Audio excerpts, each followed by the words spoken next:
Greetings. My name is Andre Ward, and I'm the Associate Vice President of Policy at the David Rothenberg Center for Public Policy at the Fortune Society. Welcome to Both Sides of the Bars, a discussion-driven show that examines the legal system from various perspectives, including people most impacted by the criminal legal system. We discuss critical questions about how the current system works, its intersections with social justice, and we highlight the efforts of all of those that are involved. And we ask you, the viewers, to spread the word about Both Sides of the Bars and share your comments with us on Twitter at the Fortune Society SOC. Today's show is very, very significant and important as we bring together some really important leaders in the criminal legal system reform reentry space. And today's show is entitled The State of Criminal Justice Services and Reform. Where do we go from here? You know, in recent years, there have been some successes in the movement to reshape justice. The passing of legislation like bail reform, raising the age of criminal responsibility, discovery reform, and New York City's policy position to close Rikers Island in New York City by 2027. And there have also been a number of investments in services to help to stabilize the lives of justice system involved men and women, such as reentry housing, and increased dollars towards alternatives to incarceration and reentry services. But at the same time, there's also been movement to roll back some of these advances, like the constant attack on bail reform as the cause of crime spikes in New York, the NIMBY attitude, like not in my backyard attitude from certain communities, rejecting transitional, affordable and supportive housing for people in reentry, and delays in the plans to close Rikers Island in New York City, which have fueled some to question the viability of the plan to close it altogether. Our guests today are three reentry nonprofit leaders based in New York City, and they'll discuss the challenges of confronting efforts to roll back reforms and the need to shift narratives to show that these reforms advance racial justice, as well as stronger and safer communities. Our leaders who will join us today are none other than Stanley Richards, the Deputy CEO of the Fortune Society, Archana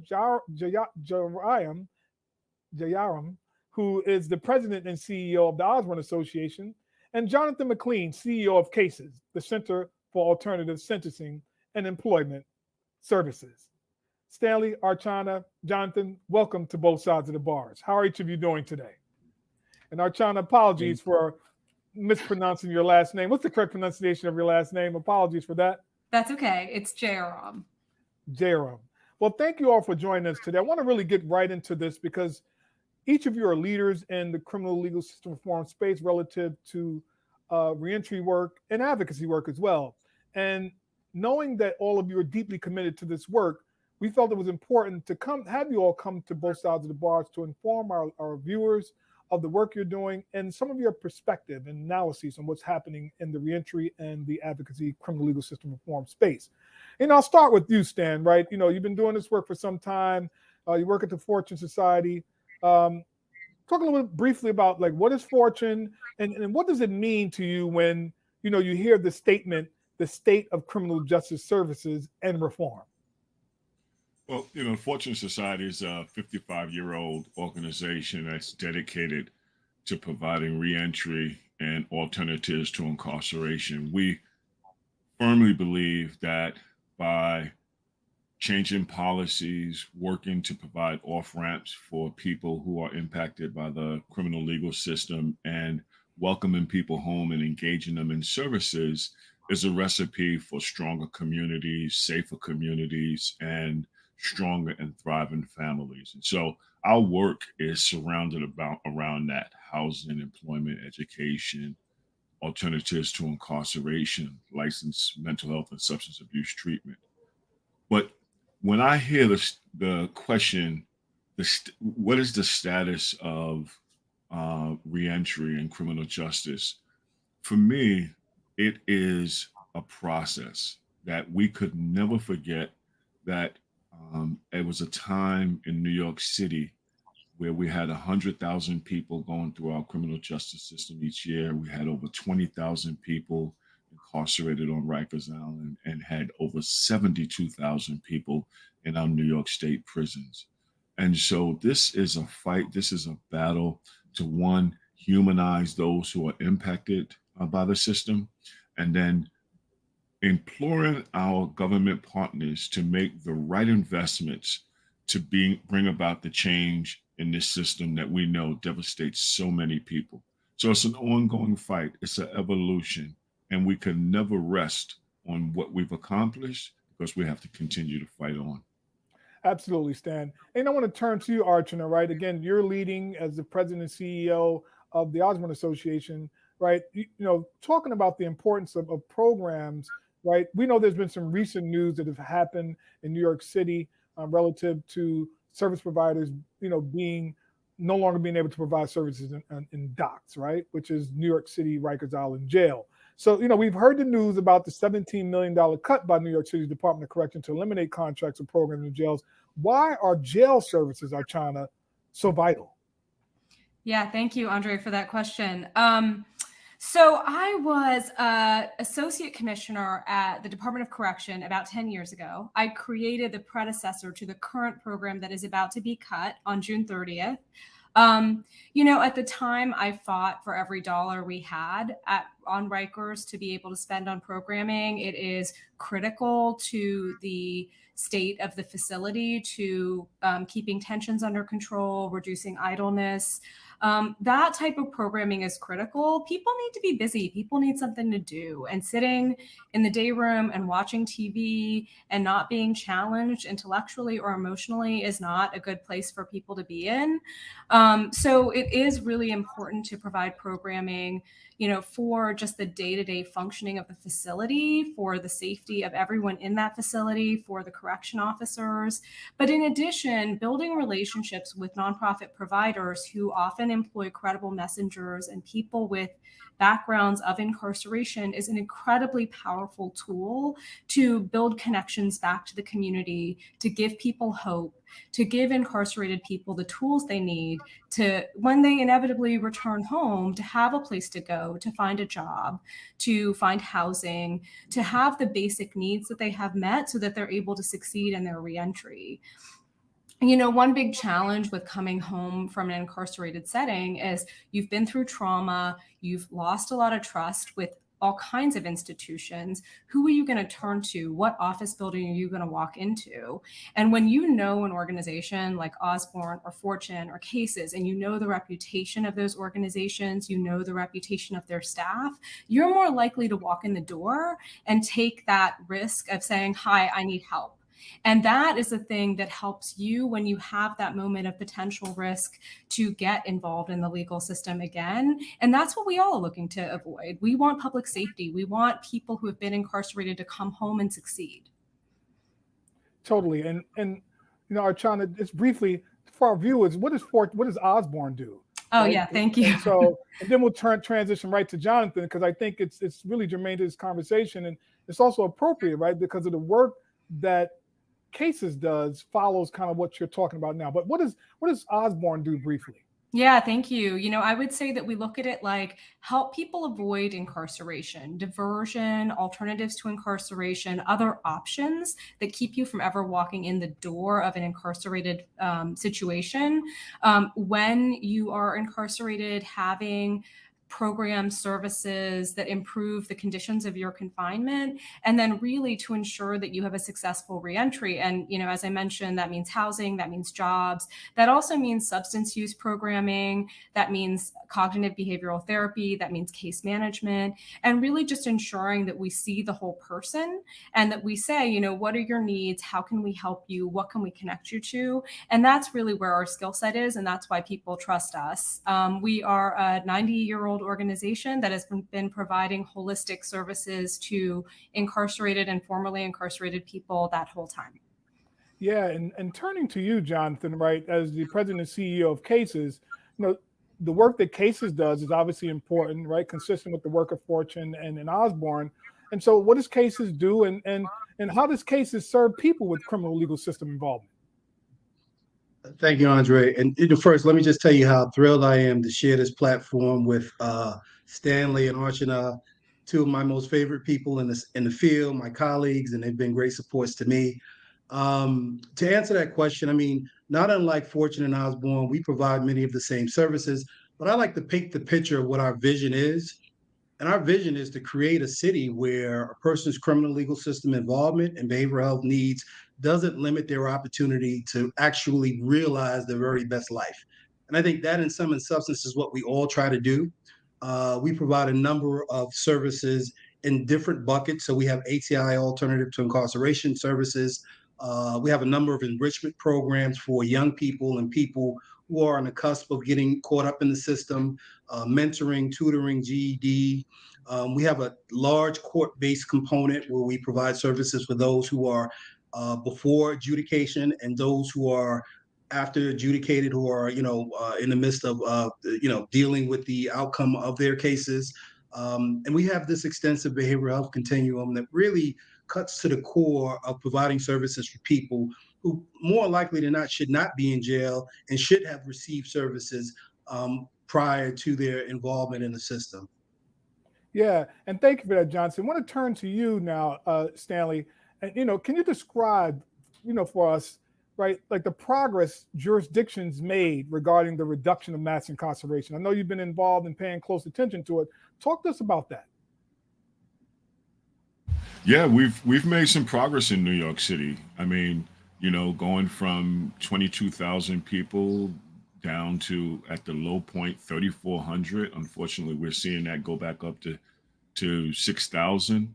We're a city of over 8 million people, and to have a footprint that went from 22,000 down to 3,400 is a real testament to the partnerships that we've seen over the decades to get us to this particular place. And what's revealing in that process is that we didn't compromise community safety. At one point, when we got down to 3,400, New York was considered one of the safest, biggest cities in this country. And so we have seen where we could reduce our footprint on mass incarceration, leverage the partnerships and resources we need to help people either divert from incarceration or return home from incarceration, and provide the kind of supports that allow people to thrive in their communities. And so we've seen it.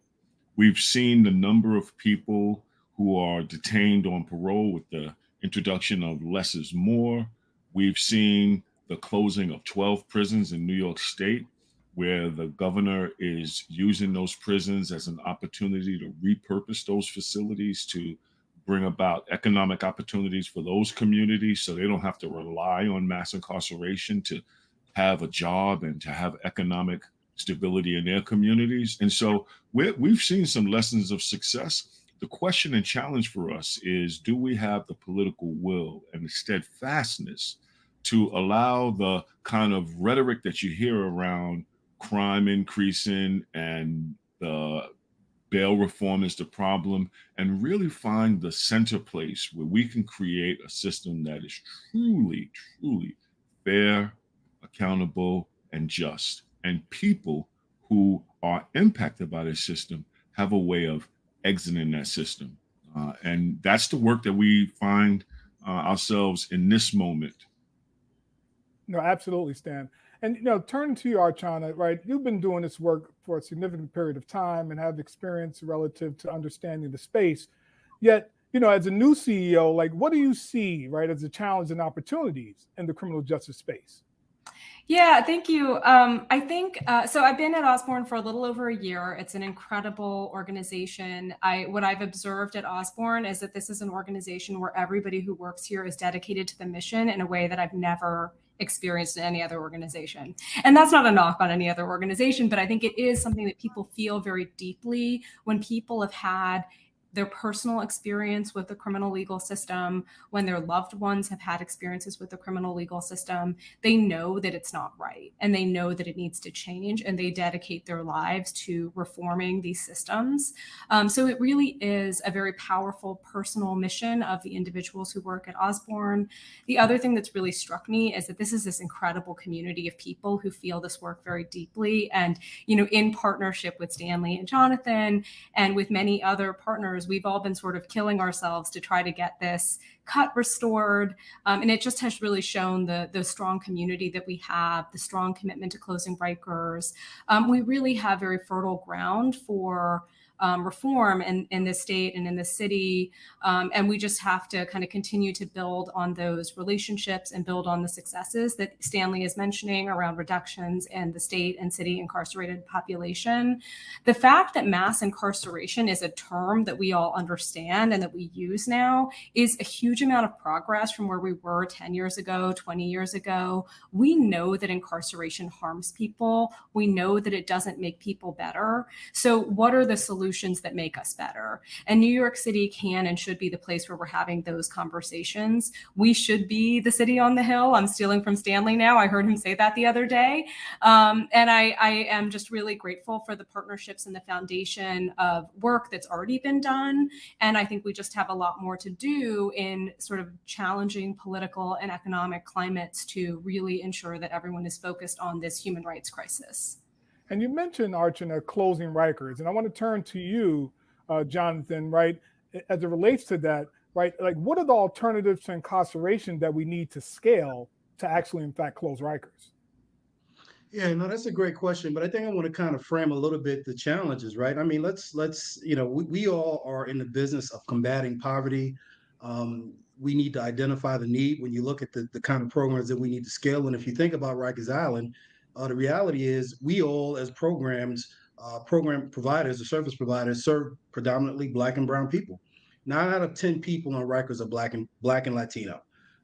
Half the population are living with a mental illness, and 1 in 5 have a serious mental illness. So there are a number of people on Rikers Island who could benefit from services in the community, and ostensibly probably should not have been on Rikers Island, but not for the way the system is set up. So we've got a serious problem in terms of addressing the needs of those who are in the system and those who need services before they get to the system.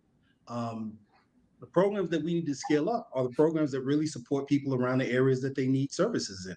You know, the behavioral health programs that many of us run have done wonders to reduce the numbers and get people who don't live in vacuums, by the way, connected to the services that they need in the community. So there needs to be a concerted effort to address people's needs in the community before they get into the system, because we know what happens to people when they get to Rikers Island. The other thing is we need to do the work that needs to be done upstream. I steal that term from the mayor, even though he's all over the place sometimes.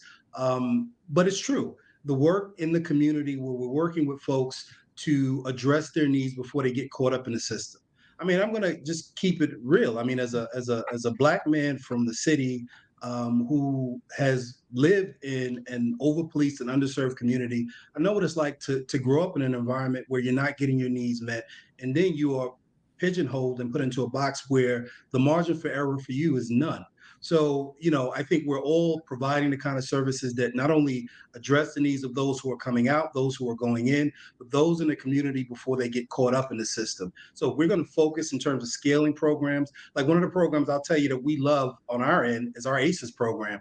Our assertive community engagement and success program, where we really work with young people predisposition and pre-involvement in the criminal legal system to get them the supports that they need so that they don't get caught up and they don't end up in that vicious cycle that Archana and Stan have talked about.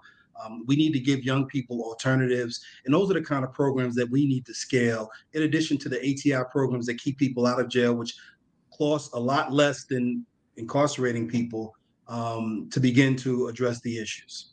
Sure. And Stanley, as Jonathan has kind of articulated those things, right? What actually threatens the continued reduction of mass incarceration and policy changes, right, that increase community safety and community integration? I think the lack of investment is one. And I think we really need to put that front and center. Archana talked about the $17 million that is being cut from DOC as a result of the mayor's 4% peg for all the city agencies to cut back.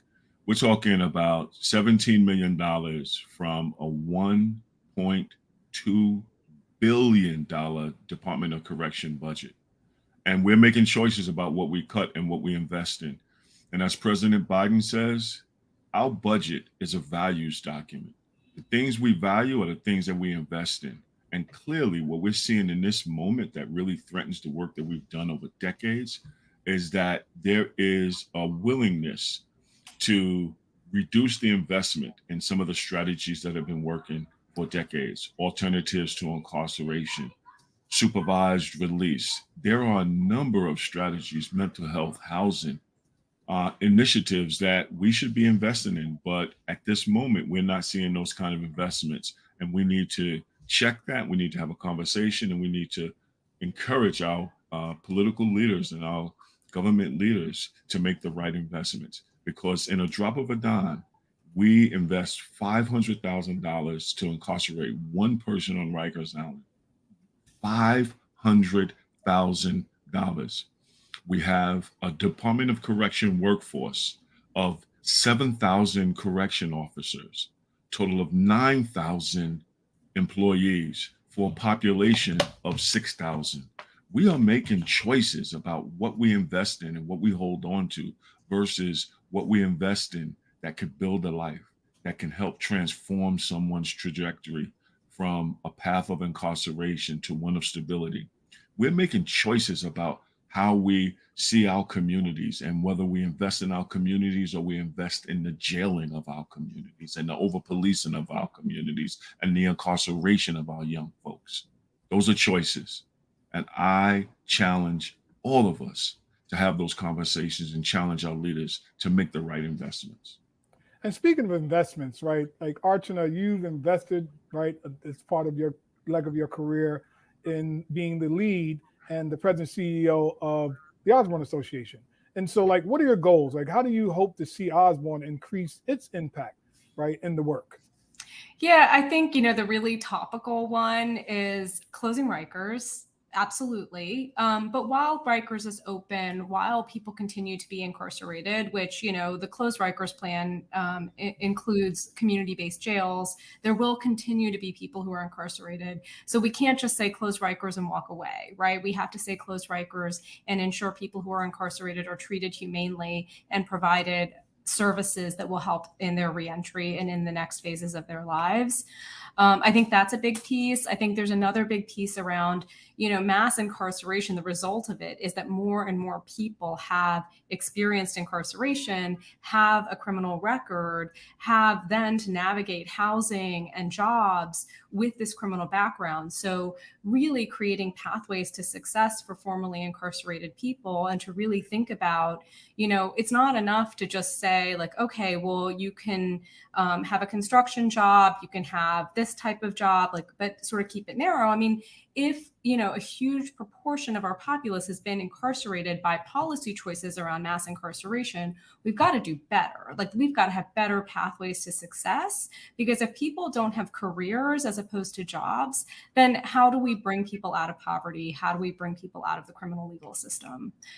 I think the other big priority for Osborne that's coming up is thinking about, really what our identity is as an organization, how to put the voices of incarcerated people and formerly incarcerated people up front, how to tell their stories, how they can be the leaders in the conversations that we're having about incarceration.